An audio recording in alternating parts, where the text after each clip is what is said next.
Hello everyone, welcome to Hotspot Academy. आप सभी का और साइंस सीरीज़ को आगे बढ़ाते हैं। नया चैप्टर शुरू करेंगे, चैप्टर 5 हीट। जिसका रहेगा part first, Maharashtra state board class 10th students के लिए, और एक्सप्लेनेशन रहेगी वो रहेगी हिंदी में। So let's start. हीट को बेसिक से जानेंगे। Heat is a form of energy that is transfer from one body to another. अगर आपको किसी एक बॉडी से दूसरी बॉडी में हीट ट्रांसफ़र करनी है, देन फर्स्ट रूल ये बोलता है कि जो टेम्परेचर है वो डिफरेंस होना चाहिए। ठीक है, अगर T1 का जो टेम्परेचर है वो ज़्यादा है और T2 का टेम्परेचर है वो कम है, देन जो हीट है वो ट्रांसफ़र होगी T1 to T2। Okay, and second rule ये बोलता है कि अगर आपको हीट ट्रांसफ़र करनी है, देन जो हीट है वो जो टेम्परेचर है दोनों का सेम नहीं होना चाहिए। ठीक है, दोनों सेम नहीं होना चाहिए, देन एनर्जी है वो हायर टू लोअर ट्रांसफ़र होती है। ठीक है, so first is that is the form of energy. Okay, and if two bodies at different temperature are brought together, energy is transfer. अगर अपन डिफरेंट टेम्परेचर की दो बॉडियों को अगर पास में ले आएंगे, देन उनका टेम्परेचर है वो ट्रांसफ़र होना शुरू हो जाएगा। ठीक है, आपको बेसिक समझ में आया? तो चलिए आगे बढ़ते हैं और जानते हैं अपना बेसिक। आपने प्रीवियस क्लास में देखा होगा हीट और टेम्परेचर के बीच में डिफरेंस। ठीक है, तो अपना कॉन्सेप्ट ये रहता है कि अपन बेसिक टू हाई चलते हैं और अपन यहाँ पर भी यही करेंगे। ठीक है, तो सबसे पहले मैं आपको एक छोटा सा बेसिक समझाता हूँ। बेसिक में जैसे ये कंटेनर है, ठीक है, इस कंटेनर को अपन बर्न करेंगे नीचे से, ये बर्नर लगा हुआ है और इसके अंदर वाटर मॉलिक्यूल्स है। ठीक है, यहाँ पर अपन दो मॉलिक्यूल्स की बात करते हैं, molecule A and molecule B. जो मॉलिक्यूल ए है वो सरफेस के एकदम डेप्थ में है और जो मॉलिक्यूल बी है वो सरफेस के एकदम टॉप पर है। ठीक है, अब अपन जैसे ही इनको हीट करना चालू करते हैं, जो मॉलिक्यूल ए है वो टेम्परेचर गेन करके इसके अंदर एनर्जी आ जाती है और ये एनर्जी कंज्यूम करके सरफेस के एकदम टॉप पे चला जाता है। ठीक है, और वहाँ पर जहाँ से ए गया है वहाँ पे जो वैकेंसी है उसको फिल करने मॉलिक्यूल बी यहाँ पे आता है।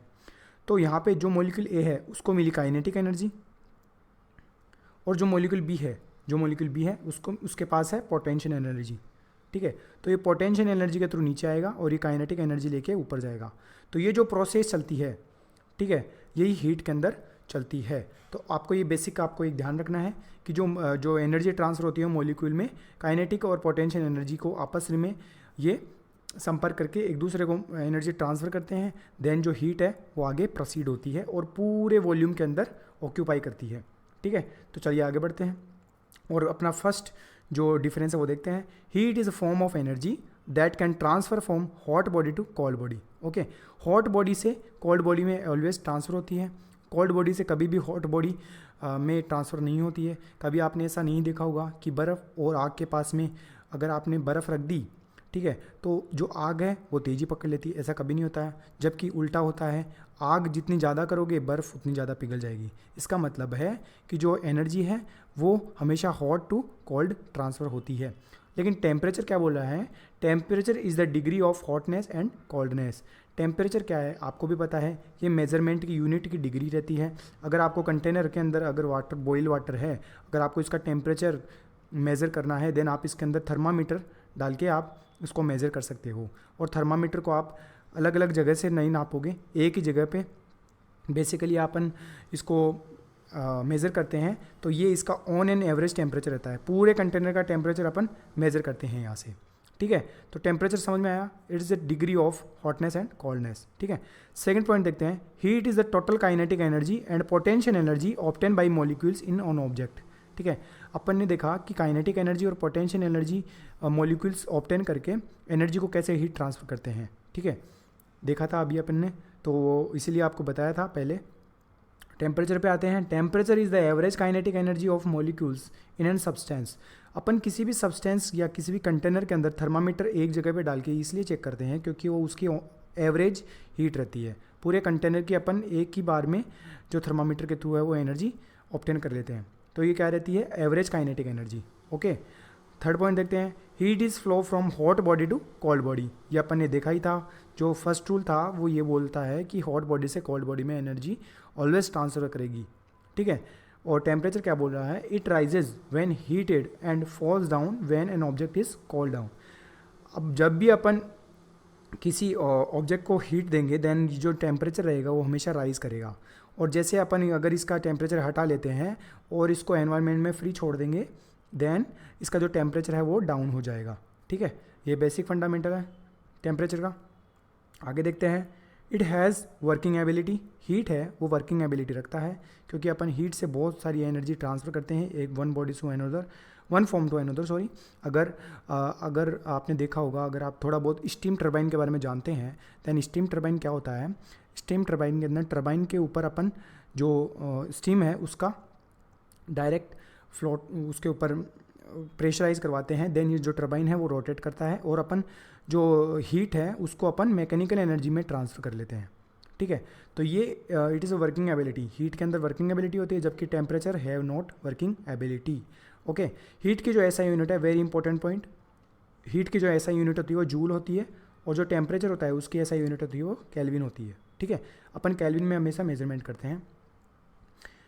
और जो हीट होती है मेज़र बाय कैलोरीमीटर, और ये भी इंपॉर्टेंट पॉइंट है, हीट को अपन हमेशा कैलोरीमीटर से मेजरमेंट करते हैं जबकि अपन टेम्परेचर को मेज़र करते हैं थर्मामीटर से। ठीक है, थर्मामीटर आपने देखा होगा, जब भी आपके कोल्ड या फीवर होता है तो डॉक्टर आपके मुंह में हमेशा एक थर्मोमीटर डाल के चेक करता है कि आपका टेम्परेचर कितना है, ना कि वो अपनी बॉडी का हीट मेज़र करता है। अपने बॉडी का टेम्परेचर मेजरमेंट करने के बाद में उसको पता चल जाता है कि अपने फीवर है वो कितना बड़ा है और कितने हाई लेवल पर है, तो टेम्परेचर से वो पता लगाता है। तो वो कौन सा मीटर डालता है, थर्मामीटर। जबकि अगर आपको किसी भी बॉयल कंटेनर का, अगर बॉयल वाटर का अगर टेम्परेचर हीट आपको मेज़र करनी है देन आप हमेशा उसमें कैलोरीमीटर का यूज़ करेंगे। ओके, और हीट होती है उसको अपन रिप्रेजेंट करते हैं क्यू से और जो टेम्परेचर होता है उसको अपन टी से रिप्रेजेंट करते हैं। ओके, आपको बेसिक समझ में आया, तो चलिए आगे बढ़ते हैं और जानते हैं कंडक्शन, कन्वेंशन और रेडिएशन क्या होता है।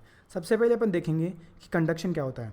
तो कंडक्शन है जो बेसिक फंडामेंटल है, एक बेसिक प्रोसेस है, energy transfer for direct contact. अगर आप किसी भी हॉट बॉडी के डायरेक्ट कॉन्टैक्ट में आ जाते हो देन कंडक्शन के थ्रू आपको हीट फील होती है उस पर्टिकुलर प्लेस पे। जैसे अगर आप किसी भी आपने कभी कभी जैसे किचन के अंदर कोई भी हॉट बकेट को अगर या हॉट किसी बर्तन को अगर टच कर लिया हो देन आपको वहाँ पे हीट फील होती है और आप वहाँ से जल्दी से हाथ हटा लेते हो, तो ये कंडक्शन के थ्रू होता है। जब भी कंडक्शन में मतलब बेसिक रूल ये बोलता है कि एनर्जी होती है वो डायरेक्ट कॉन्टैक्ट से ट्रांसफर होती है, बस आपको इतना याद रखना है। दूसरे कन्वेक्शन पे चलते हैं। कन्वेक्शन ये बोलता है energy transfer from by the mass motion of molecules. जब भी आप किसी वाटर के कंटेनर को आप नीचे से हीट करते हो देन जो नीचे वाली जो लेयर है वो हॉट के होके मॉलिक्यूल्स वो काइनेटिक एनर्जी ऑब्टेन करके ऊपर जाता है और जो ऊपर वाला मॉलिक्यूल पोटेंशियल एनर्जी गेन करके नीचे आता है। ये प्रोसेस ऐसे चलती है। ठीक है, हॉट ऊपर जाएगा, कोल्ड नीचे आएगा, वो जो हॉट है वो वापस कोल्ड हो जाएगा, इतनी देर में ही वो वापस वाला वहाँ के जो स्पेस है वो ऑक्यूपाई करके, और जो नीचे वाला ऐसे, ये जो रोटेशन ऐसे चलता रहता है। ठीक है, ये रोटेशन है वो ऐसे चलता रहता है। तो ये जो फॉर्म है मोशन, ये जो एनर्जी ट्रांसफ़र होने की, उसको अपन बोलते हैं कन्वेंशन। कन्वेंशन को आप इसी मॉडल से भी समझ सकते हो, हॉट, वार्म एंड कोल्ड। ठीक है, जब भी हॉट बॉडी आप उसको टेम्परेचर देंगे, नीचे वाली लेयर है वो हॉट होगी, देन ये एनर्जी ट्रांसफ़र करेगी इस वाले मॉलिक्यूल को, ये होगा वार्म, और ये एनर्जी ट्रांसफ़र करेगा कोल्ड को। देन ऐसे एनर्जी है वो स्टेजेस में ट्रांसफ़र होती है, उसको अपन कन्वेंशन कहते हैं। तो कन्वेंशन के लिए जो एनर्जी ट्रांसफ़र है वो मास मोशन के थ्रू होता है।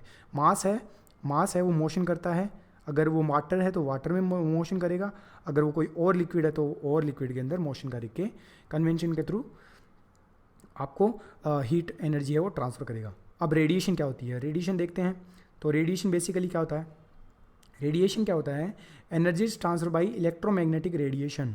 अब देखिए आपने जब भी सर्दियों के अंदर कोई आग जला के जब भी अपन उसका शेक करते हैं देन अपन ना तो वहाँ पे किसी की टच में आते हैं, ना तो कांटेक्ट के थ्रू होता है, ना यहाँ पे कोई मॉलिक्यूल्स है जो आपको हीट ट्रांसफ़र करेंगे। तो ये जो यहाँ पे अपने पास जो हीट ट्रांसफ़र होती है वो हमेशा रेडिएशन के थ्रू होती है। ठीक है, तो रेडिएशन हीट ट्रांसफ़र करता है इलेक्ट्रोमैग्नेटिक रेडिएशन से। ठीक है, अब देखिए आपको सबसे बड़ा एनर्जी सोर्स अपना अर्थ का वो है सन, ये सन है। ठीक है, सन और अर्थ के बीच में कितना गैप है आपको भी पता है, बहुत ज़्यादा डिस्टेंस है अपनी, और यहाँ पे तो कोई वो भी नहीं है, एनवायरनमेंट भी नहीं है, यहाँ पे तो स्पेस है, वो वैक्यूम है। ओके, लेकिन फिर भी सन से जो हीट आती है वो अपने अर्थ के ऊपर आ जाती है। तो जो इलेक्ट्रॉन मैग्नेटिक वेव्स होती हैं, जो इलेक्ट्रॉन मैग्नेटिक रेडिएशन के थ्रू जो एनर्जी ट्रांसफ़र होती है वो सबसे बेस्ट होती है। ठीक है, सबसे बेस्ट इसलिए होती है क्योंकि इसके अंदर जो पावर कंजप्शन है वो सबसे कम होता है और ये वैक्यूम में भी ट्रैवल करती है। वैक्यूम में आपको पता है, वैक्यूम में अगर कोई भी एनर्जी ट्रैवल करती है देन उसके अंदर जो लॉस होता है एनर्जी ट्रांसफॉर्मेशन में वो बहुत कम होता है। तो सन से जो हीट अपन को अर्थ को मिलती है वो भी रेडिएशन के थ्रू ही मिलती है। ठीक है, आपको ये बात बहुत ज़्यादा ध्यान रखनी है, वेरी वेरी इंपॉर्टेंट है। ठीक है, सन से जो अर्थ को मिलती है वो रेडिएशन के थ्रू मिलती है और ये वैक्यूम में भी ट्रैवल कर सकती है, इसको किसी भी मीडियम की आवश्यकता नहीं है। ठीक है, आप देखोगे कि ये एयर टू एयर में ट्रांसफ़र होती है, ऐसा बिल्कुल नहीं है, ये हमेशा वैक्यूम में भी ट्रांसफ़र हो सकती है। तो गाइज़ आपने देखा हमने कैसे बेसिक से इजीली इस चैप्टर को कवर किया। ऐसे ही अपन आगे वाला टॉपिक है लेटेंट हीट, वो कंसिडर करेंगे नेक्स्ट चैप्टर में। और अगर आपने फर्स्ट चैप्टर ग्रेविटेशन है वो अगर आपने नहीं देखा है तो आप यहाँ पे आई बटन पे क्लिक करके वो भी देख सकते हो। यहाँ पे आई बटन पे आप क्लिक करके आप चेक कर सकते हो कि अपना जो ग्रेविटेशन है चैप्टर फर्स्ट वो हमने वहाँ पे भी डिस्कस किया हुआ है, पार्ट फर्स्ट और सेकंड में आया हुआ है। अगर आपको उसके और भी पार्ट चाहिए तो आप वहाँ पे कमेंट में मेंशन कर सकते हो। और तब तक के लिए बाय बाय, मिलते हैं नेक्स्ट चैप्टर में, नेक्स्ट पार्ट में, हीट के पार्ट सेकंड में अपन फिर से मिलेंगे। तब तक के लिए बाय बाय।